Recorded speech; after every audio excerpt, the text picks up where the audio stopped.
மதியானம் சிக்கன் வறுத்தது போக கொஞ்சமா மீதம் இருந்தது. ஃப்ரிட்ஜில எடுத்து வச்சிருந்தேன். கொஞ்சம் குழம்பு இருந்தது.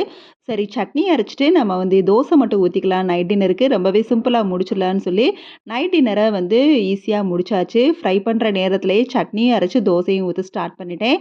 பொதுவாவே நான்வெஜ் எடுத்தாலே சமையல் ஒரு நேரம் செஞ்சாலே அது 3 நேரம் அந்த குழம்ப வச்சே ஒப்பேத்திரலாம். ஸோ அந்த மாரி நைட் டின்னரை முடிச்சாச்சு. ஏர்லியராவே நைட் டின்னர் முடிச்சாச்சு. டின்னர் வேலையுமே இல்ல.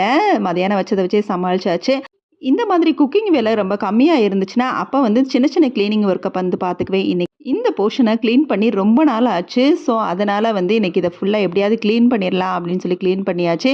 இல்லன்னா அடிக்கடி கிளீன் பண்ணிருவேன். குக்கிங் வேலை கம்மியா இருந்தாலே, சின்ன சின்ன கிளீனிங் ஒர்க் நம்ம பார்க்குறப்ப, அந்த வேலை ஈஸியா முடிஞ்ச மாரி இருக்கும்.